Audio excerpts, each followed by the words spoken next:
ಈ ಕಾರ್ಯಕ್ರಮದ ಪ್ರಾಯೋಜಕರು ಗೀತಾಂಜಲಿ ಸಿಲ್ಕ್ಸ್, ಉಡುಪಿ.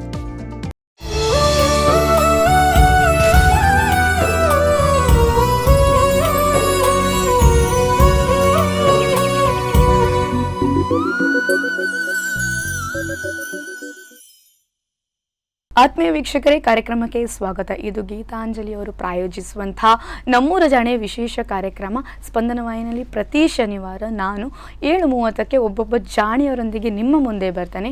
ಇಂದು ಕೂಡ ನಮ್ಮ ಜೊತೆಗೆ ಒಬ್ಬರು ವಿಶೇಷವಾದ ಜಾಣೆ ಇದ್ದಾರೆ. ಒಬ್ಬ ಶಿಕ್ಷಕ ಅಂದಾಕ್ಷಣ ಒಬ್ಬ ವಿದ್ಯಾರ್ಥಿಯಲ್ಲಿ ಯಾವ ರೀತಿಯಾಗಿ ಪ್ರತಿಭೆ ಇರ್ತದೆ, ಅದನ್ನು ಹೇಗೆ ಹೊರಗೆ ಹಾಕೋದು ಅನ್ನೊಂದು ಯೋಚನೆ ಇರ್ತದೆ. ಅದೇ ಶಿಕ್ಷಕನಲ್ಲಿ ಅದೆಷ್ಟೋ ಹೇಳಲಾಗದಂಥ ಪ್ರತಿಭೆ ಇರ್ತದೆ. ಆ ಪ್ರತಿಭೆಯನ್ನು ಹೊಂದಿರುವಂಥ ಒಬ್ಬ ಶಿಕ್ಷಕಿ ನಮ್ಮ ಜೊತೆಗೆ ಇದ್ದಾರೆ. ಮಹಾಲಕ್ಷ್ಮಿ ಐತಾಳ್ ಅವರು. ಬನ್ನಿ ಕಾರ್ಯಕ್ರಮಕ್ಕೆ ಆತ್ಮೀಯವಾಗಿ ಸ್ವಾಗತಿಸೋಣ. ನಮಸ್ತೆ. ಒಬ್ಬರು ಶಿಕ್ಷಕರಾಗಿದ್ದುಕೊಂಡು ಯಾವತ್ತೂ ಕೂಡ ವಿದ್ಯಾರ್ಥಿಗಳಿಗೆ ಪ್ರೋತ್ಸಾಹ ನೀಡ್ತೀರ. ಅದೇ ಶಿಕ್ಷಕಿ ನೀವು. ನಿಮ್ಮದರಲ್ಲಿ ವಿಶೇಷ ಏನಂದರೆ, ಮಗನನ್ನು ಒಂದು ಯಕ್ಷಗಾನ ತರಗತಿಗೆ ಬಿಟ್ಟು ಬರ್ತಾ ಇದ್ರಿ. ಆ ಸಂದರ್ಭದಲ್ಲಿ ಕದ್ದು ನೋಡಿದ್ದ, ಇಷ್ಟಪಟ್ಟು ನೋಡಿ ಯಕ್ಷಗಾನವನ್ನು ಹವ್ಯಾಸವನ್ನು ಮಾಡಿಕೊಂಡು ಅದರಲ್ಲಿ ನಿಮ್ಮದೊಂದು ಅಭಿನಯದ ಜರ್ನಿಯನ್ನು ಪ್ರಾರಂಭಿಸಿದ್ರಿ. ಅದರ ಬಗ್ಗೆ ಹೇಳ್ತಾ ಹೋಗಿ. ಚಿಕ್ಕವಳಿದ್ದಾಗಲೇ ನನಗೆ ಸಾಂಸ್ಕೃತಿಕ ಕಾರ್ಯಕ್ರಮಗಳ ಬಗ್ಗೆ ಬಹಳ ಆಸಕ್ತಿ ಇತ್ತು. ಯಕ್ಷಗಾನ ನಮಗೆ ಹೊಸತೆ, ಆದರೆ ನನ್ನ ಮಗನಿಗೆ ಆನ್ಲೈನ್ ಕ್ಲಾಸ್ನಲ್ಲಿ ಒಂದು ಯಕ್ಷಗಾನ ತರಬೇತಿ ಹೆಜ್ಜೆಗಳ ಬಗ್ಗೆ ಸರ್ ಒಬ್ಬರು ಕಿಶೋರ್ ಕುಮಾರ್ ಅಂತ ಹೇಳಿ ಅವರು ನಡೆಸಿದರು. ಅಲ್ಲಿಂದ ಅವನಿಗೆ ಆಸಕ್ತಿ ಇರೋದನ್ನು ಗಮನಿಸಿ ನಮ್ಮದು ಮಹಾಲಕ್ಷ್ಮಿ ಸಭಾಗೃಹ ಅಂತ ಇದೆ, ಚಿಕ್ಕ ಅದೊಂದು ಹಾಲ್, ಅಲ್ಲಿ ನಾವು ತರಗತಿ ಏರ್ಪಾಡು ಮಾಡೋದಂತ ತೀರ್ಮಾನ ಮಾಡಿ ಆಮೇಲೆ ಇದೀಗ ತರಗತಿ ನಡೀತಾ ಇದೆ. ಅಲ್ಲಿ ಆ ಮಕ್ಕಳೆಲ್ಲ ಮಾಡೋದನ್ನು ನೋಡಿಕೊಂಡು ನನಗೂ ಆಸಕ್ತಿ ಹುಟ್ಟಿತು. ಯಕ್ಷಗಾನ ನಾನು ಮಾಡಬೇಕು, ಪಾತ್ರ ನಾನು ಮಾಡಬೇಕು ಅಂತ ಹೇಳಿ ಮಗನಿಂದಲೇ ನಾನೊಂದು ಸ್ವಲ್ಪ ಹೆಜ್ಜೆಗಳನ್ನು ಕಲ್ತಿದ್ದೆ. ಮಗನೇ ಗುರು ಈಗ ನನಗೆ. ಆ ರೀತಿ ಮಗನಿಂದನೇ ಕಲಿತೆ. ಅದೇ ರೀತಿ ನಮ್ಮಲ್ಲಿ ಗುಡ್ಡಟ್ಟು ಬ್ರಾಹ್ಮಣ ಪರಿಷತ್ ಅಂತ ಇದೆ, ಅವರು ನನಗೆ ಅವಕಾಶಗಳನ್ನು ಕೊಟ್ಟರು. ಹಾಗಾಗಿ ನಾನು ಯಕ್ಷಗಾನವನ್ನು ಮಾಡ್ತಾ ಇದ್ದೀನಿ. 2-3 ಪಾತ್ರಗಳನ್ನು ಮಾಡಿದ್ದೇನೆ. ಎಲ್ಲರ ಮೆಚ್ಚುಗೆಯನ್ನು ಕೂಡ ಗಳಿಸಿದ್ದೇನೆ. ಸ್ತ್ರೀ ಪಾತ್ರ ನಂದು ಮಾಡ್ತಾ ಇರುವಂತ. ಸ್ತ್ರೀ ಪಾತ್ರ ಯಾವ ಒಂದು ಪೌರಾಣಿಕ ಕಥೆಗಳಲ್ಲಿ? ದೇವಿ ಮಹಾತ್ಮೆ. ಇನ್ನೊಂದು ಇದು ಮೊನ್ನೆ ಒಂದು ಕಾರ್ಯಕ್ರಮ ಆಯಿತು, ಹೆಸರು ಅಷ್ಟಾಗಿ ನೆನಪು ಬರ್ತಾ ಇಲ್ಲ, ಪರವಾಗಿಲ್ಲ. ಆದ್ರೂ ಮಾಲಿನಿ ಮತ್ತೆ ಘೋರ ಪೂತನಿ ಮಾಡಿದ್ದು. ಓಕೆ ಅಂದ್ರೆ ಒಳ್ಳೆ ಪಾತ್ರಗಳು. ಆದ್ರೆ ಎಣಿಸ್ಬೋದು, ಮಗ ಅಂದಾಕ್ಷಣ ಎಷ್ಟು ದೊಡ್ಡ ಮಗ ಅಂತ. ಮಗ ಪುಟ್ಟ ಹುಡುಗ ಅಂತ ಹೇಳ್ಬೋದು, 4ನೇ ಕ್ಲಾಸ್. ನಾವು ಅವನ ಜೊತೆ ಸೇರಿ ಕಲಿಯೋದು ಒಂಥರ ಖುಷಿ, ಮಕ್ಕಳ ಜೊತೆ ಸೇರುವಂಥದ್ದು. ಆ ನಂತರ ಈ ಹವ್ಯಾಸಗಳು ಬಂದಾಕ್ಷಣ ಶಿಕ್ಷಕರಾಗಿದ್ದುಕೊಂಡು ಸ್ವಲ್ಪ ಮಕ್ಕಳ ಜೊತೆ ಸೇರಿ ಕಲಿಬಹುದಂತ ನಿಮ್ಗೆ ಏನಾದರೂ ಈಸಿ ಆಯ್ತಾ ಈ ಟೀಚಿಂಗ್? ಹಾಗೆ ನಿಮ್ಗೆ ಏನು ಗೊತ್ತಿದೆ ಅದನ್ನು ಮಕ್ಕಳಿಗೆ ಹೇಳಿಕೊಡ್ತಾ ನೀವು ಇಂಪ್ರೂವ್ ಆದದ್ದು ಏನಾದರೂ ಇದೆಯಾ? ಹೌದು, ನನಗೆ ಮೊದಲಿಂದನೂ ಅಂದರೆ ಡಿಗ್ರಿಯಲ್ಲಿ ಏನಾದರೂ ಕವನ, ಇದು ಸಾಹಿತ್ಯದ ಪ್ರಕಾರಗಳಲ್ಲಿ ಏನಾದರೂ ಸಾಧನೆ ಮಾಡಬೇಕು ಅನ್ನೋ ಆಸೆ ಇತ್ತು. ಅಲ್ಲಿ ನನಗೆ ಯಾರು ಅಷ್ಟು ಸಪೋರ್ಟ್ ಸಿಗಲಿಲ್ಲ. ಆದರೆ BEdಗೆ ಹೋದಾಗ ಅಲ್ಲಿ ನಮಗೆ ಸೈಕಾಲಜಿ ಸರ್ ಮಹಾಬಲೇಶ್ವರ ರಾವ್ ಮತ್ತು ಗುರುರಾಜ್ ರಾಘವೇಂದ್ರ ಹೇರಳೆ ಅವರೆಲ್ಲ ಒಳ್ಳೆ ರೀತಿ ಲೇಖನಗಳನ್ನೆಲ್ಲ ಬರಿತಾ ಇದ್ರು, ಕವನಗಳನ್ನು ಬರಿತಾ ಇದ್ರು. ಅಲ್ಲಿ ನಾನು ಬರಿತಾ ಇರುವಾಗ ನನಗೆ ಅವರು ಸಪೋರ್ಟ್ ಮಾಡಿದ್ರು. ನಾನು ಬರೆದ ಕವನವನ್ನು ತಿದ್ದಿ ಚೆನ್ನಾಗಿದೆ, ನೀನು ಮುಂದುವರಿಸಬಹುದು ಅನ್ನೋ ಬೆನ್ನು ತಟ್ಟಿ ಕಳುಹಿಸಿದ್ರು BEdಲ್ಲಿರುವಾಗ. ಹಾಗೆ ನಾನು ಅಲ್ಲಿ ಬೆಳೆದಂತಹ ಒಂದು ಕವನದ ಹಂಬಲ ನಾನು ತರಗತಿಗೆ ಬಂದಾಗ ನನ್ನ ಮಕ್ಕಳಿಗೆ, ನನ್ನ ಪುಟಾಣಿ ಮಕ್ಕಳ ಜೊತೆ ನಾನು ವರ್ಕ್ ಮಾಡುವಂಥದ್ದು.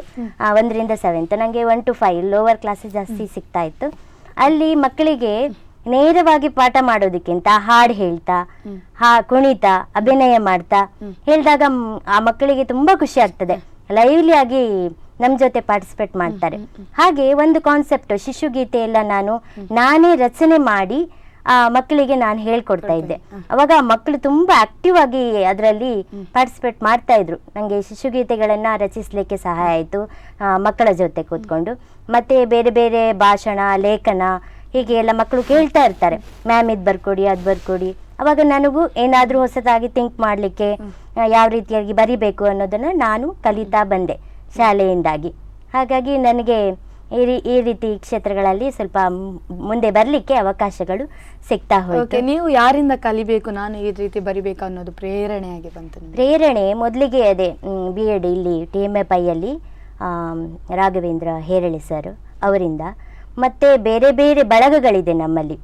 FB ಬಳಗಗಳು, ಯುಗಾದಿ ಬಳಗ, ಹಾಗೆ ನಮ್ಮ ಕುಂದಾಪುರ ಅನ್ನುವಂಥ ಬಳಗ, ಮತ್ತೆ ವಾಟ್ಸಪ್ಪಲ್ಲಿ ಕನ್ನಡ ತುಳು ಸಾಹಿತ್ಯ ಬಳಗ ಅಂತ ಹೇಳಿ. ಅಲ್ಲಿ ನಾನು ಆಕ್ಟಿವ್ ಆಗಿ ಇರ್ತೇನೆ. ಅಂದ್ರೆ ಕವನಗಳು, ಲೇಖನಗಳು, ಹಾಡು ಹೇಳುವಂಥದ್ದು, ಅವರು ಬರೆದ ಹಾಡುಗಳಿಗೆ ನಾನು ಧ್ವನಿಯಾಗುವಂಥದ್ದು, ಹೀಗೆ ತುಂಬಾ ಆಕ್ಟಿವ್ ಆಗಿ ಇರೋದ್ರಿಂದ ಅವರೆಲ್ಲರ ಸಹಾಯ ಮತ್ತೆ ಪ್ರೋತ್ಸಾಹ ನನ್ನನ್ನ ಈಗ ಇಲ್ಲಿ ತಂದು ನಿಲ್ಲಿಸಿದೆ ಅಂತ ಹೇಳ್ಬಹುದು. ಒಬ್ಬ ಸಾಧಕನಿಗೆ ಪ್ರೋತ್ಸಾಹ ಅನ್ನೋದು ನಿಮ್ಮ ಪ್ರಕಾರ ಎಷ್ಟು ಮುಖ್ಯ ಆಗಿರ್ತದೆ? ಬೇಕೇ ಬೇಕಾಗ್ತದೆ. ಈಗ ಹೆಚ್ಚಿನವರು ಇದ್ದಾರೆ, ಪ್ರತಿಭೆಗಳು ಅವರಲ್ಲಿ ಇದ್ದೇ ಇರ್ತದೆ, ಎಲ್ಲೋ ಮರೆಯಲ್ಲಿ ಇರ್ತಾರೆ ಅವರು. ಅವರಿಗೆ ಬೆನ್ನು ತಟ್ಟಿ ನಿನ್ನಲ್ಲಿ ಈ ರೀತಿ ಇದೆ, ಮಾಡಬಹುದು, ನೀನು ಮುಂದೆ ಬರಬಹುದು ಅನ್ನೋ ಎಲ್ಲರೂ ಅಂದ್ರೆ ಪ್ರೋತ್ಸಾಹ ಎಲ್ಲರೂ ಕೊಡ್ಬೇಕಾಗತ್ತೆ. ಮನೆಯಿಂದ ಹಿಡಿದು ಸಮಾಜದವರೆಗೂ ಅವರಿಗೆ ಪ್ರೋತ್ಸಾಹ ಸಿಕ್ಕಿದ್ರೆ ಖಂಡಿತ ಅವರು ಏನಾದ್ರೂ ಸಾಧನೆಯನ್ನ ಖಂಡಿತ ಮಾಡೇ ಮಾಡ್ತಾರೆ. ಎಲ್ಲರಲ್ಲೂ ಪ್ರತಿಭೆಗಳು ಇದೆ. ಈಗ ನಾವು ಮಕ್ಕಳಲ್ಲಿಯೂ ಹೇಳ್ತೇವೆ, ನಾನು ಶಾಲೆಯಲ್ಲಿ ಟೀಚ್ ಮಾಡುವಂಥದ್ದು, ಎಲ್ಲರೂ ಮಕ್ಕಳಲ್ಲೂ ಕೂಡ ಒಂದೊಂದು ಪ್ರತಿಭೆ ಅಡಗಿ ಇದ್ದೇ ಇರ್ತದೆ. ನಾವು ಶಿಕ್ಷಕರಾದವರು ಹೇಗೆ ಅದನ್ನ ಗುರುತಿಸಿ ಅವರಿಗೆ ವೇದಿಕೆಯನ್ನ ಕೊಡ್ತೇವೋ ಹಾಗೆ ನಮ್ಮಲ್ಲೂ ಕೂಡ ಪ್ರತಿಭೆ ಇರ್ತದೆ, ಅದಕ್ಕೆ ಬೆನ್ನು ತಟ್ಟುವವರು ಬೇಕಾಗಿರ್ತಾರೆ. ಖಂಡಿತ. ಓಕೆ, ನೀವು ವಿದ್ಯಾರ್ಥಿಗಳ ಜೊತೆ ಸೇರಿ ಇನ್ನ ಏನಾದ್ರೂ ಹೊಸತಾಗಿ ವಿಷಯ ಏನಾದ್ರು ಕಲ್ತಿದ್ದೀರಾ ಮಕ್ಕಳ ಜೊತೆ ಸೇರಿ? ಮಕ್ಕಳ ಜೊತೆ ಅದೇ, ಮಕ್ಕಳ ಹತ್ರ ಈಗ ಕಲಿಯುವಂಥದ್ದು ಬಹಳ ಇದೆ. ಯಾಕಂದ್ರೆ ಮೊದಲಿನ ಹಾಗಿಲ್ಲ.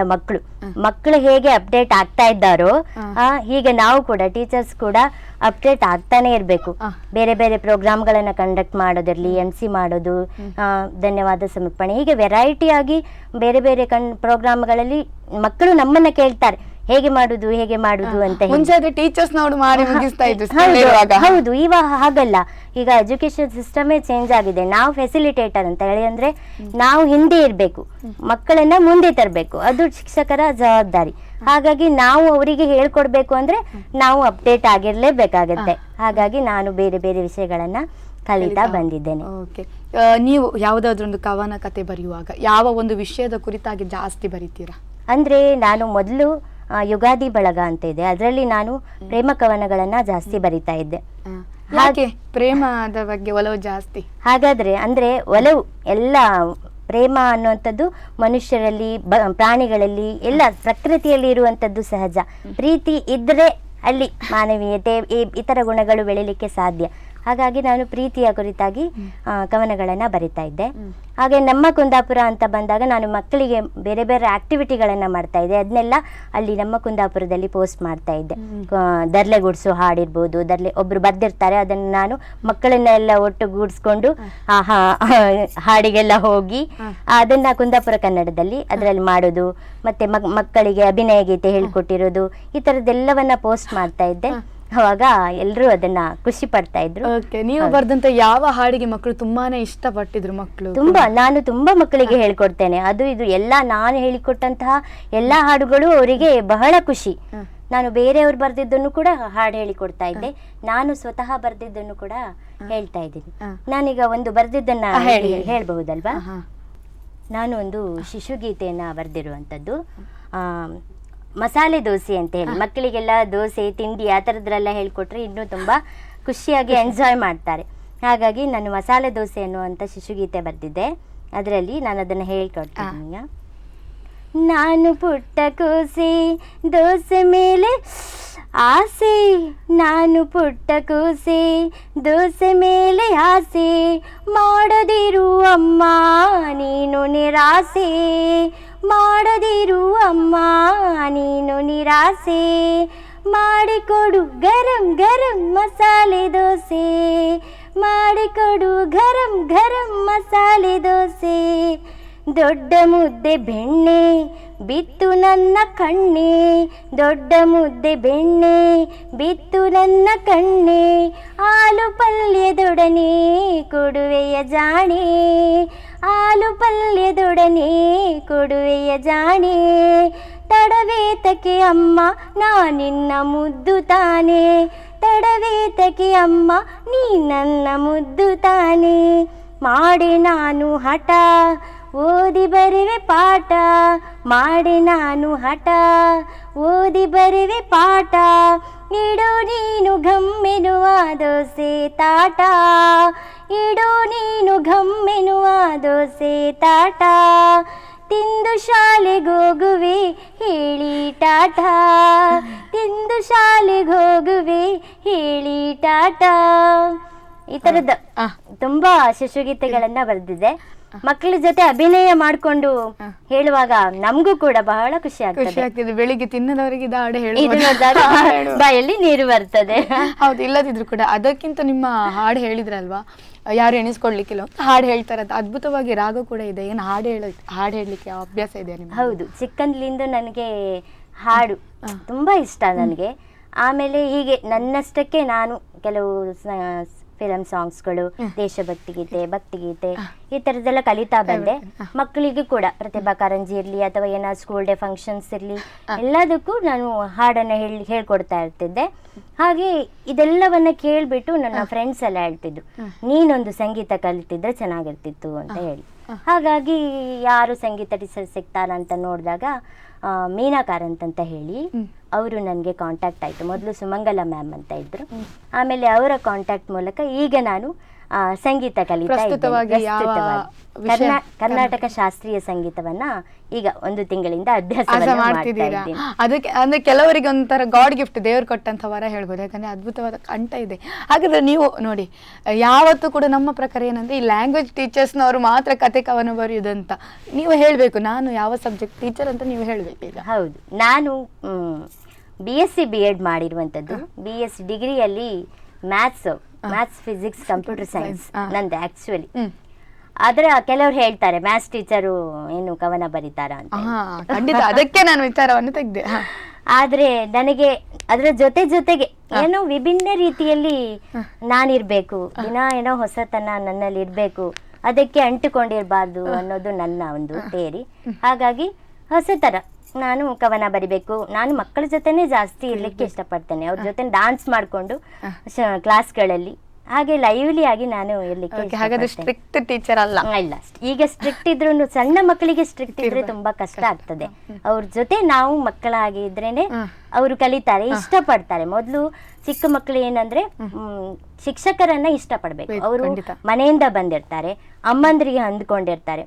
ನಾವು ಕೂಡ ಶಾಲೆಯಲ್ಲಿ 2ನೇ ಅಮ್ಮ ಅವರಿಗೆ. ಹಾಗಾಗಿ ನಾವು ಅವ್ರ ಜೊತೆನೆ ಮಕ್ಕಳ ಹಾಗೇನೆ ಇರ್ಬೇಕಾಗತ್ತೆ. ಒಂದು ಫನ್ನಿ ಕ್ವಶನ್ ಅಂತ ಹೇಳ್ಬೋದು. ಎಲ್ಲ ಮಕ್ಕಳದೊಂದು ಪ್ರಶ್ನೆ, ಈ ಮ್ಯಾಥ್ಸ್ ಟೀಚರ್ಸ್ನವರು ಜೋರ್ ಇರ್ತಾರಪ್ಪ, ಅವ್ರು ಯಾವುದಕ್ಕೂ ಹೋಗ್ಲಿಕ್ಕೆ ಬಿಡುದಿಲ್ಲ, PT ಬಿಡುದಿಲ್ಲ, ಬರ್ತಾರಂತ. ನೀವು ಕಾಮಿಡಿ ವಿಡಿಯೋಸ್ ಕೂಡ ನೋಡ್ಬೋದು. ಮ್ಯಾಥ್ಸ್ ಟೀಚರ್ಸ್ನವರನ್ನು ಜೋರ್ ಅಂತಾನೆ ಮಾಡಿಬಿಡ್ತಾರೆ. ಅದೇನಾದ್ರೂ ಎಫೆಕ್ಟ್ ಆಗಿದೆಯಾ ಅಥವಾ ನೀವು ಸ್ವಲ್ಪ ಡಿಫ್ರೆಂಟ್ ಆಗಿದ್ದೀರಾ? ಏನು ಹೇಳ್ತೀರಾ ಅದರ ಬಗ್ಗೆ ನೀವು? ಅಂದ್ರೆ ಮ್ಯಾಥ್ಸ್ ಟೀಚರು ಜೋರ್ ಇರ್ತಾರೆ, ಯಾಕಂದ್ರೆ ಜೋರ್ ಇರಬೇಕು. ಯಾಕಂದ್ರೆ ಮ್ಯಾಥ್ಸ್ ಕೆಲವರಿಗೆ ಕಬ್ಬಿಣದ ಕಡಲೆ ಅಂತ ಹೇಳ್ತಾರೆ. ಅಂದ್ರೆ ಅವರನ್ನ ಫ್ರೀ ಬಿಟ್ಟಷ್ಟು ಅವರಿಗೆ ಕಷ್ಟ ಆಗ್ತಾ ಹೋಗುತ್ತೆ ಮ್ಯಾಥ್ಸ್ ಅನ್ನುವಂಥದ್ದು. ಆ ಒಂದು ಕಾರಣಕ್ಕೆ ಟೀಚರ್ಸ್ ಆದವರು ಅವರನ್ನ ಹಿಡಿದಿಟ್ಕೊಳ್ತಾರೆ. ಅವರಿಗೆ ಜಾಸ್ತಿ ಚೆನ್ನಾಗಿ ತಲೆ ಹತ್ತಬೇಕು ಅನ್ನೋದನ್ನ ಯೋಚನೆಯಲ್ಲಿ ಇಟ್ಕೊಂಡು ಅವ್ರು ಜೋರ್ ಮಾಡ್ತಾರೆ ಹೊರತು ಅವ್ರು ಆಟಕ್ಕೆ ಹೋಗ್ಬಾರ್ದು ಆ ಥರ ಏನು ಮನ್ಸಲ್ಲಿ ಇರಲ್ಲ.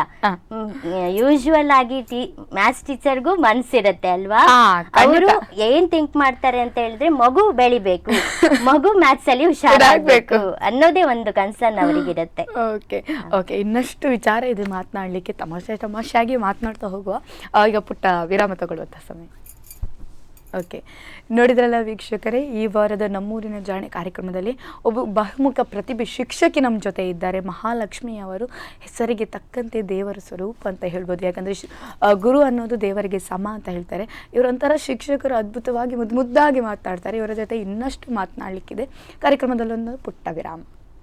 ಈ ಕಾರ್ಯಕ್ರಮದ ಪ್ರಾಯೋಜಕರು ಗೀತಾಂಜಲಿ ಸಿಲ್ಕ್ಸ್, ಉಡುಪಿ.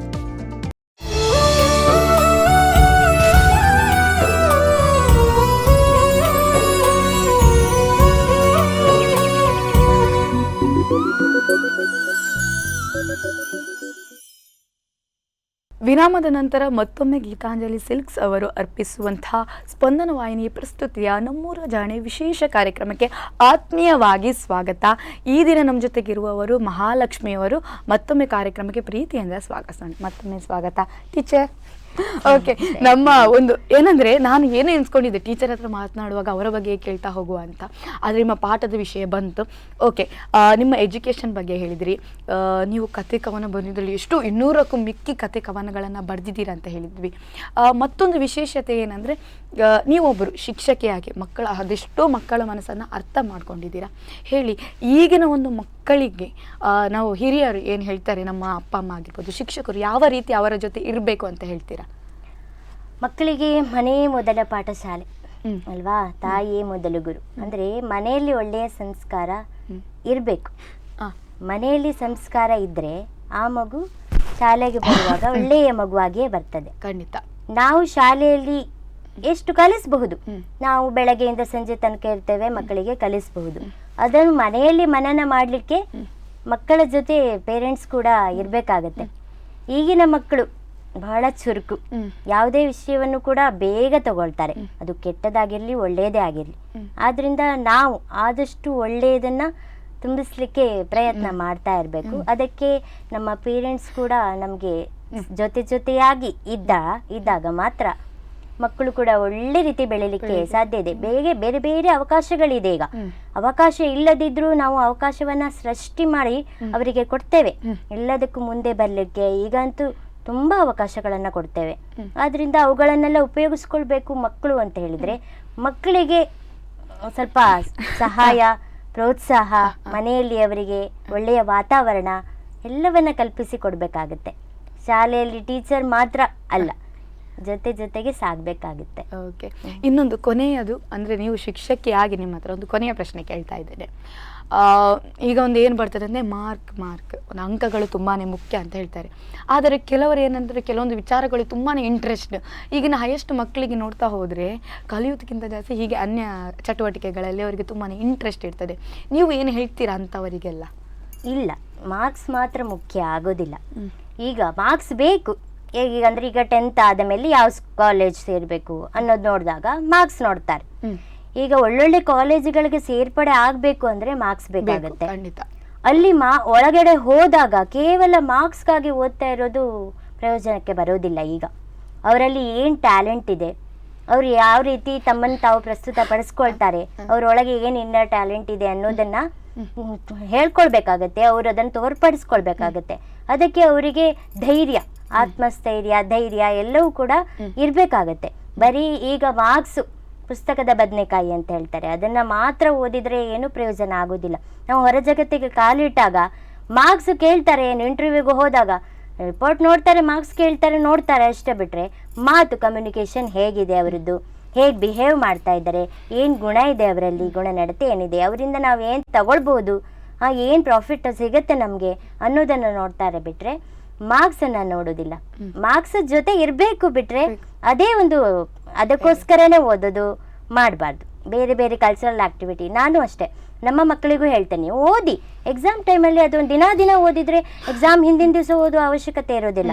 ದಿನ ಬೆಳಗ್ಗೆ ಓದಿ, ಅದ್ರ ಜೊತೆಗೆ ಬೇರೆ ಬೇರೆ. ಈಗ ನಾವು ಹೇಳ್ತೇವೆ, ನಾನು ಹೋಗಿದ್ರಿಂದ ಕುಣಿತ ಭಜನೆಗೆ ಹೋಗ್ತೇವೆ, ಸಂಗೀತ ಕಲಿಬಹುದು, ಡಾನ್ಸ್ ಕಲಿಬಹುದು, ಕರಾಟೆ ಕಲಿಬಹುದು. ಏನು ಸಿಕ್ಕಿದ ಸಮಯವನ್ನ ಅವರು ಸದುಪಯೋಗ ಮಾಡಿಕೊಂಡ್ರೆ, ಆಸಕ್ತಿ ಇರುವ ಕ್ಷೇತ್ರದಲ್ಲಿ ಅವರು ಹೋದ್ರೆ ಅವರು ಅದರಲ್ಲಿ ಸಾಧನೆ ಮಾಡ್ಲಿಕ್ಕೆ ಆಗ್ತದೆ. ಬರೀ ಓದಿನಿಂದ ಮಾತ್ರ ಅಲ್ಲ, ಈಗ ಬೇರೆ ಬೇರೆ ಯಕ್ಷಗಾನ ಕಲಾವಿದರಿರ್ತಾರೆ, ಭರತನಾಟ್ಯ ಕಲಾವಿದರಿರ್ತಾರೆ, ಹಿಮ್ಮೇಳಗಳಿರ್ತವೆ. ಒಂದು ಜಾಬ್ ಹೋಗ್ತಾ ಇರುವಾಗ ಅವರು ಹಿಂದೆ ಬೇರೆ ಹವ್ಯಾಸವಾಗಿ ಬೇರೆ ತಗೊಂಡು ಹೋದ್ರೆ ಅವರು ಜೀವನದಲ್ಲಿ ಮುಂದೆ ಬರ್ಲಿಕ್ಕೆ ಸಾಧ್ಯ ಇದೆ. ತುಂಬಾ ಖುಷಿ ಆಯಿತು ನಿಮ್ಮ ಜೊತೆ ಮಾತನಾಡ್ತಾ. ಕೇವಲ ಶಿಕ್ಷಕಿ ಮಾತ್ರ ಅಲ್ಲ, ನೀವು ಯಕ್ಷಗಾನ ಕಲಾವಿದೆ, ಕವನವನ್ನು ರಚಿಸುವಂಥ ಕವಿಗಾರ್ತಿ ಅಂತ ಹೇಳ್ಬೋದು, ಕವಿ ಐತ್ರಿ. ತದನಂತರ ಹಲವಾರು ಭಾಷಣಗಳಿಗೆ ಕೊಟ್ಟಿದ್ದೀರಾ. ಅದನಂತರ ನೀವು ಸಂಗೀತ ಎಲ್ಲ ವಿಚಾರಗಳಲ್ಲಿ ತೊಡಗಿಸಿಕೊಳ್ಬೇಕಾದ್ರೆ ಯಾಕೆ ನಿಮ್ಗೆ ಅಷ್ಟೊಂದು ಇಂಟ್ರೆಸ್ಟ್, ನನ್ನನ್ನು ಎಲ್ಲದರಲ್ಲೂ ಬ್ಯುಸಿ ಮಾಡಿ ಇಡಬೇಕು ಅನ್ನೋದು ಯಾಕೆ ನಿಮಗೆ ಆಸೆ? ಅಂದರೆ ಯಾವುದೇ ಮನುಷ್ಯ ಬ್ಯುಸಿ ಆಗಿರಬೇಕು. ಬ್ಯುಸಿ ಆಗಿದ್ದಾಗ ಬೇರೆ ಚಿಂತೆಗಳಾಗ್ಲಿ ಅವನ ತಲೆಗೆ ಬರೋದೇ ಇಲ್ಲ, ಅದು ಮುಖ್ಯವಾಗಿ. ಹಾಗೆ ಅದನ್ನ ನಾನು ಮುಂದುವರಿಸ್ಕೊಂಡು ಹೋಗ್ಬೇಕು ಅಂತ ಹೇಳಿದ್ರೆ ಮನೆಯವರ ಸಪೋರ್ಟ್ ಕೂಡ ಬಹಳ ಮುಖ್ಯ ಆಗ್ತದೆ.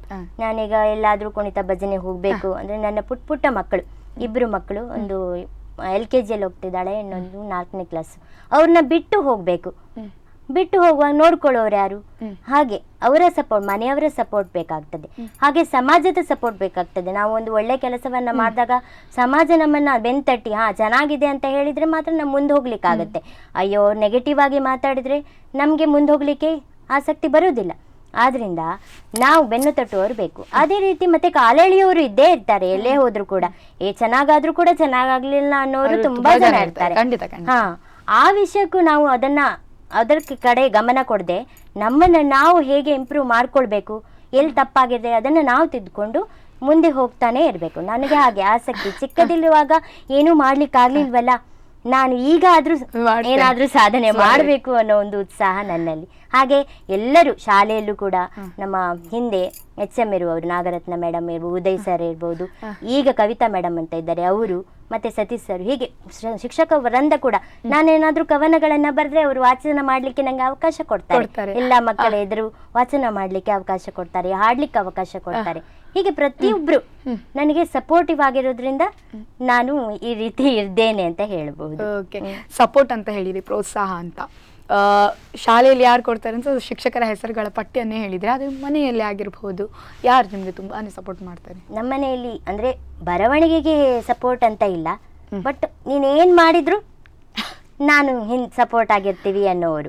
ಒಂದು ಒಳ್ಳೆ ಕೆಲಸಕ್ಕೆ ಸಪೋರ್ಟ್ ಆಗಿರ್ತೀವಿ. ನನ್ನ ಅಮ್ಮನ ಮನೆಯವರಾಗಿರ್ಬೋದು, ನಂಗೆ 3 ಜನ ಅಣ್ಣಂದ್ರು ಸಹಾಯ ಮಾಡ್ತಾರೆ, ಅಪ್ಪ ಅಮ್ಮ, ಆಮೇಲೆ ನಮ್ಮ ಮನೆಯಲ್ಲಿ ಅತ್ತೆ ಇದ್ದಾರೆ, ನಮ್ಮ ಯಜಮಾನ್ರು, ಹೀಗೆ ಎಲ್ರು ಬರೆಯುವುದಕ್ಕೆ ಏನೇ ಮುಂದೆ ಹೋಗ್ಲಿಕ್ಕೆ ಬೇಡ ಅಂತ ಹೇಳೋದಿಲ್ಲ, ಹೋಗು ಮಾಡು ಅಂದ್ರೆ ಅವರಿಂದ ಅವರವರು ಬೇರೆ ಬೇರೆ ಕ್ಷೇತ್ರದಲ್ಲಿ ಇರ್ತಾರೆ, ಅವರಿಗೂ ಜವಾಬ್ದಾರಿಗಳು ತುಂಬಾ ಇರ್ತವೆ. ಹಾಗಾಗಿ ನೀನು ಹೋಗಿದ್ದಕ್ಕೆ ನಾವು ಸಪೋರ್ಟ್ ಮಾಡ್ತೇವೆ. ನಮ್ಮ ಮಗುವನ್ನ ನೋಡ್ಕೊಳ್ಳೋದಿರಬಹುದು, ಅದೆಲ್ಲ ನನಗೆ ಸಪೋರ್ಟು. ನನಗೆ ತಲೆ ಬಿಸಿ ಆಗುದು ಹಾಗೆ ನನ್ನ ಮಕ್ಕಳು ಏನ್ ಮಾಡೋದು, ಎಲ್ಲಿ ಬಿಟ್ಟು ಹೋಗುದು, ಅವಾಗ ನಮ್ಮ ಅಪ್ಪ ಅಮ್ಮ, ಅಣ್ಣಂದ್ರು, ಯಜಮಾನ್ರು, ಅತ್ತೆಯವರು ಎಲ್ಲ ನನಗೆ ಫುಲ್ ಸಪೋರ್ಟ್ ಕೊಡ್ತಾರೆ. ಶಾಲೆಗೂ ಹೋಗ್ತಾ ಇದ್ದೀನಲ್ವಾ, ಎಲ್ಲವನ್ನು ಸಪೋರ್ಟ್ ಮಾಡ್ತಾರೆ ನನ್ಗೂ. ಅಂದ್ರೆ ಮನೆಯವರು ನಮ್ಗೆ ಸಪೋರ್ಟ್ ಮಾಡಿದಾಗ ತುಂಬಾನೇ ಖುಷಿ ಆಗ್ತದೆ. ಕೆಲವೊಂದ್ಸತಿ ಮನೆಯವರಿಗೆ ಹೋಗು ಕಳಿಸು ಅದೇ ಒಂಥರ ಪ್ರೋತ್ಸಾಹ ಅಂತ ಹೇಳ್ಬೋದು. ಓಕೆ, ಮುಂದೆ ನೀವು ನಾನೊಂದು ಇದನ್ನು ಕಲಿಬೇಕು ಅನ್ನೋದಾದ್ರೆ ಯಾವ ವಿಷಯವನ್ನು ಕಲೀಲಿಕ್ಕೆ ತುಂಬಾ ಇಷ್ಟಪಡ್ತೀರಾ ನೀವು? ಅಲ್ಲ, ನಾನೀಗ ಸಂಗೀತ ಸ್ಟಾರ್ಟ್ ಮಾಡಿದಷ್ಟೇ. ನನಗೆ ಅದ್ರ ಜೂನಿಯರ್ ಸೀನಿಯರ್ ಅದ್ರ ಮಾಡಬೇಕು, ಎಕ್ಸಾಮ್ ಕಟ್ಟಬೇಕು, ಅದ್ರ ಜೊತೆ ನನ್ನ ಮಗನಿಗೂ ಜೂನಿಯರ್ ಮಾಡಿಸ್ಬೇಕು ಅನ್ನೋ ಒಂದು ಆಸೆ. ಹಾಗೆ ಇದು TET ನಂದು ಪಾಸ್ ಆಯ್ತು, ಅದಕ್ಕೋಸ್ಕರ ಇನ್ನು CET ಬಂದ್ರೆ ಟೀಚರ್ಸ್ ಅದು ಮಾಡಬೇಕು, CET ಅಟೆಂಡ್ ಮಾಡಬೇಕು, ಗೌರ್ಮೆಂಟ್ ಶಿಕ್ಷಕಿ ಆಗ್ಬೇಕು, ಸರ್ಕಾರಿ ನೌಕರಿ ಸಿಗ್ಬೇಕು ಅನ್ನೋ ಆಸೆ ಕೂಡ ಇದೆ.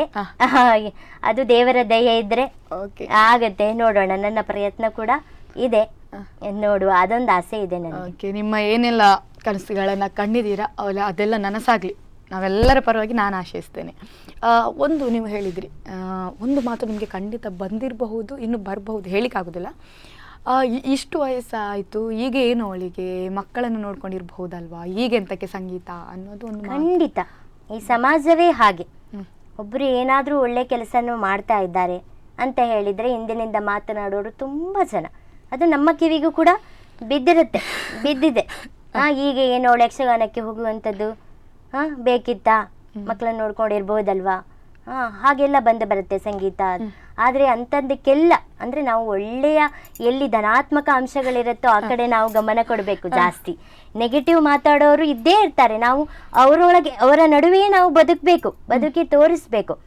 ನಾವು ಸ್ಟಾರ್ಟಿಂಗ್ ಅಲ್ಲಿ ಏನೋ ಮಾಡ್ತಾ ಇದ್ದೀವಿ, ಅದಕ್ಕೆ ತುಂಬಾ ಜನರು ನೆಗೆಟಿವ್ ಆಗಿ ಮಾತಾಡ್ತಾರೆ, ಅದನ್ನೆಲ್ಲ ಕಿವಿಗೊಡದೆ ಮುಂದೆ ಹೋಗಿ ನಾವು ಅದರಲ್ಲಿ ಎಕ್ಸೆಲ್ ಆದ್ರೆ ಅವಾಗ ನೆಗೆಟಿವ್ ಆಗಿ ಮಾತನಾಡಿದವರೇ ಆಮೇಲೆ ಬಂದು ಕೈಗೊಳ್ಳುತ್ತಾರೆ.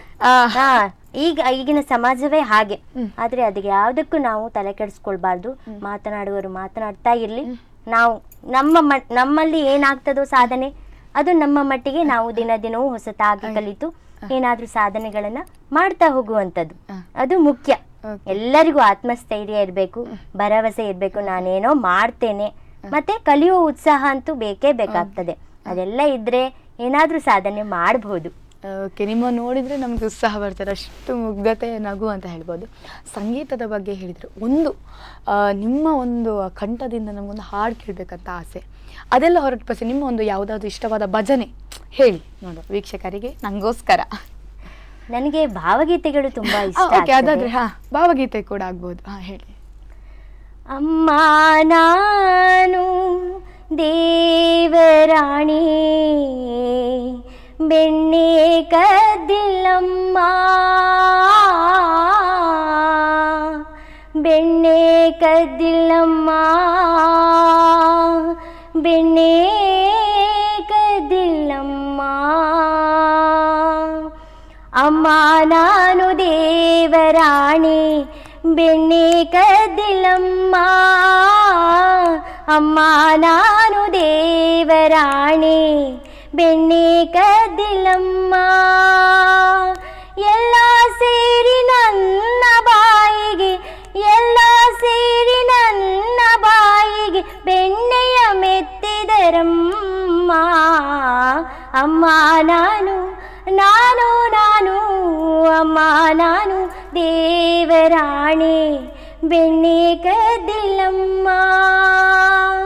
ನೀನೇ ನೋಡು ಬೆಣ್ಣೆಗಡಿಗೆ, ನೀನೇ ನೋಡು ಬೆಣ್ಣೆಗಡಿಗೆ ಸೂರಿನ ನಿಲುವಲ್ಲಿ, ನೀನೇ ನೋಡು ಬೆಣ್ಣೆಗಡಿಗೆ ಸೂರಿನ ನಿಲುವಲ್ಲಿ. ಹೇಗೆ ತಾನೆ ತೆಗೆಯಲಿ ಅಮ್ಮ, ಹೇಗೆ ತಾನೆ ತೆಗೆಯಲಿ ಅಮ್ಮ ನನ್ನ ಪುಟ್ಟ ಕೈಗಳಲ್ಲಿ. ಅಮ್ಮ ನಾನು ನಾನು ನಾನು ಅಮ್ಮ ನಾನು ದೇವರಾಣಿ ಬೆಣ್ಣೆ ಕದ್ದಿಲ್ಲಮ್ಮ, ಅಮ್ಮ ನಾನು ದೇವರಾಣಿ ಬೆಣ್ಣೆ ಕದ್ದಿಲ್ಲಮ್ಮ. Okay, thank you. Thank you so much. ಭಾಳ ಖುಷಿ ಆಯಿತು ನಿಮ್ಮ ಹಾಡನ್ನು ಕೇಳಿ ಕೂಡ. ನೀವು ಹೇಳಬೇಕು ಯಾವ ವಿಚಾರವನ್ನು ಮಾಡಬೇಕಾದ್ರೆ ನಾವು ಟೈಮ್ ಸೆಟ್ಟಿಂಗ್ ಇರಬೇಕು, ಅಂದರೆ ಪ್ಲ್ಯಾನ್ ಆಗಿ ಆಗಬೇಕು. ನಿಮಗೆ ಮ್ಯಾನೇಜ್ ಮಾಡಲಿಕ್ಕೆ ಆಗ್ತದಾ? ಶಿಕ್ಷಕಿ ಆಗಿದ್ದುಕೊಂಡು ಮನೆ, ಟೀಚರ್ ಕೆಲಸ, ಇನ್ನೂ ಸಂಜೆ ಬಂದು ಅದರ ಜೊತೆಗೆ ಸಂಗೀತ, ಹೇಗಾಗ್ತದೆ? ಹೌದು, ಯಾರೇ ಈಗ ಗೃಹಿಣಿಯಾದವರು ಮತ್ತೆ ವರ್ಕಿಂಗ್ ವುಮೆನ್ ಅಂತ ಹೇಳ್ತಾರೆ. ಗೃಹಿಣಿಯಾದವರಿಗೂ ಅವರಿಗೆ ಅವರದ್ದೇ ಆದ ಕೆಲಸ ಕಾರ್ಯಗಳು ಇರ್ತವೆ. ವರ್ಕಿಂಗ್ ವುಮೆನ್ ಆದವರಿಗೆ ಇನ್ನೂ ಕಷ್ಟ. ಯಾಕಂತ ಹೇಳಿದ್ರೆ ಅವರು ಮನೆಯನ್ನು ನೋಡ್ಕೋಬೇಕು, ಮಕ್ಕಳನ್ನ ನೋಡ್ಕೋಬೇಕು, ಹೊರಗಡೆ ಹೋಗಿ ಕೆಲಸ ಮಾಡಬೇಕು, ಅವರ ಹವ್ಯಾಸಗಳನ್ನು ರೂಢಿಸ್ಕೊಳ್ಬೇಕು, ಬಹಳ ಕಷ್ಟ ಆಗ್ತದೆ. ಆದ್ರೂ ಆಸಕ್ತಿ ಅಂತ ಇದ್ದಾಗ ಅವರು ಏನು ಕೂಡ ಸಾಧನೆ ಮಾಡಬಹುದು. ಏನಂತ ಹೇಳಿದ್ರೆ ನಮಗೆ ಆಸಕ್ತಿ ಇರುವಾಗ ನಾವು ಟೈಮ್ ಮ್ಯಾನೇಜ್ ಮಾಡ್ಕೊಳ್ತೇವೆ. ಬೆಳಗ್ಗೆ ಬೇಗ ಎದ್ದು ಎಲ್ಲ ಕೆಲಸಗಳನ್ನು, ಮನೆ ಕೆಲಸಗಳನ್ನು ಮುಗಿಸ್ಕೊಂಡು ನಾವು ಎಲ್ಲ ಮನೆಯಲ್ಲಿ ಮಾಡಿಟ್ಟು ಆಮೇಲೆ ಶಾಲೆಗಳಿಗೆ ಹೋಗ್ತೇವೆ. ಶಾಲೆಗೆಲ್ಲ ಎಲ್ಲ ಮುಗಿಸಿ ಬಂದು ಮತ್ತೆ ಟೈಮ್ ಅಡ್ಜಸ್ಟ್ ಮಾಡಿ ಮಕ್ಕಳಿಗೆ ಓದಿಸಬೇಕು, ನಮ್ಮ ಹವ್ಯಾಸಗಳನ್ನು ರೂಢಿಸ್ಕೊಳ್ಬೇಕು. ರಾತ್ರಿ ಮಲಗುವಾಗ ಸ್ವಲ್ಪ ಲೇಟ್ ಆಗ್ಬೋದು, 11 ಗಂಟೆ. ಹೀಗೆ ನಾವು ಸಿಕ್ಕ ಸಮಯದಲ್ಲಿ ಟೈಮನ್ನು ವೇಸ್ಟ್ ಮಾಡ್ದೇನೆ, ಬೇರೆ ವಿಷಯಗಳಿಗೆ ಹೆಚ್ಚು ಗಮನ ಕೊಡ್ದೇನೆ ನಮ್ಮ ಬೆಳವಣಿಗೆಯ ಕಡೆಗೆ ನಾವು ಗಮನ ಕೊಟ್ಟಾಗ ಯಾವ ಕೆಲಸ ಕೂಡ ಈಸಿ ಆಗ್ತದೆ. ಬಹಳ ಆಸಕ್ತಿ ಬಹಳ ಮುಖ್ಯ ಆಗ್ತದೆ. ಆಗ ಟೈಮ್ ಮ್ಯಾನೇಜ್ಮೆಂಟ್ ಕರೆಕ್ಟಾಗಿ ಬಂದೇ ಬರ್ತದೆ. ನಿಮ್ಮ ಜೊತೆ ಮಾತನಾಡಿ ಸಮಯ ಹೋದದ್ದೇ ಗೊತ್ತಾಗಲಿಲ್ಲ ನನಗೆ. ಕೊನೆಯದೊಂದು ಸಣ್ಣ ಪ್ರಶ್ನೆ ನನ್ನಲ್ಲಿ ಕುತೂಹಲ ಮೂಡಿಸೋದು, ಇಷ್ಟು ಎನರ್ಜಿ, ಇಷ್ಟು ಲವಲವಿಕೆ, ಕಾರಣ ಏನದಕ್ಕೆ? ಕಾರಣ ನನಗೆ ಮಕ್ಕಳ ಜೊತೆ ಇರುವುದೇ ಕಾರಣ. ನನಗೆ ಮಕ್ಕಳೇ ಎನರ್ಜಿ. ನನ್ನ ಮಕ್ಕಳಾಗಿರಬಹುದು, ಶಾಲೆಯಲ್ಲಿ ಮಕ್ಕಳಾಗಿರ್ಬೋದು, ಮನೆಯಲ್ಲೇ ಕೂತ್ರೆ ಅದೇ ಒಂದು ರುಟೀನ್, ಡೈಲಿ ರುಟೀನ್ ಆಗಿರುತ್ತೆ. ಹೊಸತನ ಕಲೀಲಿಕ್ಕೆ ಏನೂ ಆಗೋದಿಲ್ಲ. ನನಗೆ ಏನಾದರೂ ಹೊಸದಾಗಿ ಕಲಿತಾ ಇರಬೇಕು ಅನ್ನೋ ಒಂದು ಆಸೆ. ದಿನ ಈಗ ಏನೂ ಇಲ್ಲ, ಅವತ್ತೊಂದು ಭಜನೆ ಹೇಳ್ತೇನೆ ಅಥವಾ ಅವತ್ತೊಂದು ಕವನಗಳನ್ನು ಏನಾದರೂ ರಚನೆ ಮಾಡ್ತೇನೆ. ಮಕ್ಕಳಿಗೆ ಏನಾದ್ರು ಡಾನ್ಸ್, ಅಂದರೆ ನಾನು ದಿನ ಪೂರ್ತಿ ಲವಲವಿಕೆ ಆಗಿ ಇರಬೇಕು. ಅದಕ್ಕೆ ನಾನು ನನ್ನ ಮಕ್ಕಳು ಕೂಡ ಕಾರಣ ಆಗಿರ್ತಾರೆ, ಶಾಲೆಯಲ್ಲಿರುವ ಮಕ್ಕಳು ಕೂಡ ಕಾರಣ ಆಗಿರ್ತಾರೆ. ಅದಂತ ಹೇಳಲಿಕ್ಕೆ ಇಷ್ಟಪಡ್ತೇನೆ. ತುಂಬಾ ಖುಷಿ ಆಯಿತು ನಿಮ್ಮ ಜೊತೆ ಮಾತನಾಡಿ. ಕೊನೆಯದಾಗಿ ಯಾರಿಗಾದ್ರೂ ಏನಾದರೂ ಹೇಳಲಿಕ್ಕಿದೆ ಹೇಳ್ಬೋದು? ಅಂದರೆ ಈಗ ಒಂದು ಸಂದರ್ಶನ ಅಂತ ಬಂದಾಗ, ನಾವು ಈ ಸಾಧನೆ ಮಾಡಿದ್ದೀವಿ ಅಂತ ಬಂದಾಗ ನನ್ನಿಂದ ಅಂತ ಹೇಳಲಿಕ್ಕೆ ಆಗೋದಿಲ್ಲ. ಖಂಡಿತ. ಅದಕ್ಕೆ ಹಿಂದೆ ಸಪೋರ್ಟ್ ಮಾಡಿದವರು ತುಂಬ ಜನ ಇರ್ತಾರೆ. ಆದ್ದರಿಂದ ಮೊದಲನೇದಾಗಿ ನನ್ನ ಅಮ್ಮನ ತಾಯಿ ಮನೆಯವರಿಗೆ, ನನ್ನ ಗಂಡನ ಮನೆಯವರಿಗೆ, ಯಜಮಾನರಿಗೆ ಎಲ್ರಿಗೂ ಧನ್ಯವಾದ ಹೇಳ್ತೇನೆ. ಹಾಗೆ ಈ ಶೋಗೆ ಮೊದಲಿಗೆ ನನಗೆ ಸೂಚನೆ ಕೊಟ್ಟಿದ್ದು ಹಿಂದೆ ನಮ್ಮೂರ ಜಾಣೆಯಾಗಿದ್ದ ಮಂಜುಳಾ ತೆಕ್ಕಟ್ಟೆ ಅವರು ಕೂಡ ಅದ್ಭುತ ಕಲಾವಿದೆ, ಅವರ ಫ್ಯಾನ್ ನಾನು. ಹಾಗಾಗಿ ಅವರಿಗೆ ನಾನು ಥ್ಯಾಂಕ್ಸ್ ಹೇಳಲಿಕ್ಕೆ ಇಷ್ಟಪಡ್ತೇನೆ. ಅದೇ ರೀತಿ ನನಗೆ ಸಪೋರ್ಟ್ ಮಾಡಿಕೊಂಡು ಬಂದ FB ಬಳಗಗಳು, ಯುಗಾದಿ, ನಮ್ಮ ಕುಂದಾಪುರ ಮತ್ತು ಕನ್ನಡ ತುಳು ಸಾಹಿತ್ಯ ಬಳಗ, ಅಲ್ಲೆಲ್ಲ ಅವರು ನನಗೆ ಕವನ ವಾಚನ ಮಾಡಲಿಕ್ಕೆ, ಕವನ ಹೇಳಲಿಕ್ಕೆ, ಹಾಡು ಹೇಳಲಿಕ್ಕೆ ಎಲ್ಲ ಅವಕಾಶ ಕೊಟ್ಟು ನನ್ನನ್ನು ಬೆಳೆಸಿದ್ದಾರೆ. ಹಾಗೆ ಗುಡ್ಡಟ್ಟು ಬ್ರಾಹ್ಮಣ ಪರಿಷತ್ತು ಅವರಿಗೂ ಕೂಡ, ಹಾಗೆ ನಮ್ಮ ಶಾಲೆಯ ಶಿಕ್ಷಕ ವೃಂದ, ಮುಖ್ಯೋಪಾಧ್ಯಾಯರು. ಯಾವ ಶಾಲೆ ಹೆಸರು? ಕರ್ನಾಟಕ ಪಬ್ಲಿಕ್ ಸ್ಕೂಲ್ ಬಿತ್ಕಲ್ಕಟ್ಟೆ ಅಂತ ಹೇಳಿ 550 ಮಕ್ಕಳಿರುವಂತಹ ಪ್ರೈಮರಿ ಸೆಕ್ಷನ್ ನಲ್ಲಿ ವರ್ಕ್ ಮಾಡ್ತಾ ಇರೋದು ನನಗೊಂಥರ ಹೆಮ್ಮೆ. ಅಷ್ಟು ಮಕ್ಕಳಿದ್ದಾರೆ, ಅಷ್ಟು ಮಕ್ಕಳಿದ್ದಾರೆ ಅಂತಾರೆ, ಅಲ್ಲಿ ಆಕ್ಟಿವ್ ಟೀಚರ್ಸ್ ಇದ್ದೇ ಇರ್ತಾರೆ ಅಂತ ಹೇಳಿ ಅವರಿಗೂ ನಾನು ಧನ್ಯವಾದ ಹೇಳಲಿಕ್ಕೆ ಇಷ್ಟಪಡ್ತೇನೆ. ಹಾಗೆ ನಿಮ್ಗೂ, ಯಾಕಂತ ಹೇಳಿದ್ರೆ ಎಲ್ಲೋ ಮೂಲೆಯಲ್ಲಿದ್ದ ಒಂದು ಹೂ ಅಲ್ಲೇ ಘಮಘಮ ಅಂತ ಇರುತ್ತೆ ಅಷ್ಟೇ, ಆ ಪರಿಸರಕ್ಕೆ ಸೀಮಿತ ಆಗಿರುತ್ತೆ. ಅಂತಹ ಪ್ರತಿಭೆಗಳನ್ನ ಕರೆದು ಇಷ್ಟು ಚಂದವಾಗಿ ಅಂದ್ರೆ ಉಪಚರಿಸಿ ಮಾತಾಡಿಸಿ ಅವರಲ್ಲಿರೋ ಪ್ರತಿಭೆಯನ್ನು ಹೊರಗೆಳೆದು ಅದು ಒಂದು ವೇದಿಕೆಯನ್ನು ಕೊಟ್ಟು ಎಲ್ಲ ಜನರಿಗೂ ಅದು ಗೊತ್ತಾಗುವ ಹಾಗೆ ಮಾಡ್ತಾ ಇದ್ದೀರಿ. ನಿಮ್ಮ ಸ್ಪಂದನ ಟಿವಿಯ ಹೋಲ್ ಟೀಮ್ ಅವರಿಗೆ ನಾನು ಕೃತಜ್ಞತೆಯನ್ನು ಅರ್ಪಿಸ್ತಾ ಇದ್ದೇನೆ. ಬಹಳ ಖುಷಿ ಆಗ್ತದೆ, ಯಾಕಂತ ಹೇಳಿದ್ರೆ ಪ್ರೋತ್ಸಾಹ ಬಹಳ ಮುಖ್ಯ ಆಗ್ತದೆ. ನಾವು ಇನ್ನೊಬ್ಬರಿಗೆ ಪ್ರೋತ್ಸಾಹ ಮಾಡಿದ್ರೆ ಅವ್ರು ಬೆಳೀತಾರೆ. ಹಾಗೆ ನೀವು ನಮಗೆ ಪ್ರೋತ್ಸಾಹ ಕೊಟ್ಟಿದ್ರಿ. ಈ ಕಾರ್ಯಕ್ರಮವೇ ಒಂದು ತಿರುವು ಆಗಬಹುದು ನನಗೆ. ಇದನ್ನ ನೋಡಿಕೊಂಡು ನನಗೆ ಬೇರೆ ಬೇರೆ ಹೊಸ ಹೊಸ ಅವಕಾಶಗಳು ಬರಬಹುದು, ನನ್ನ ಜೀವನದಲ್ಲೂ ಕೂಡ ಒಂದು ಟರ್ನಿಂಗ್ ಪಾಯಿಂಟ್ ಆಗಬಹುದು.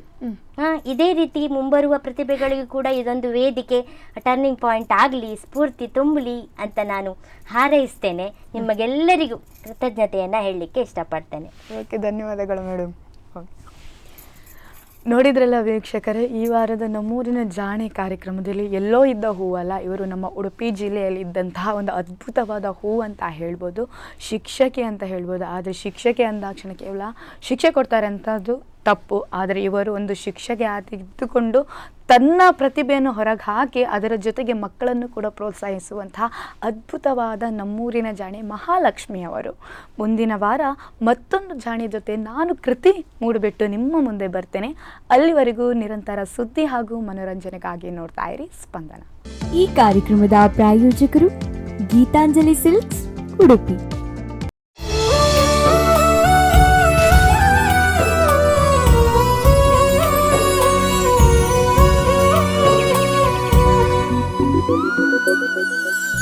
Thank you.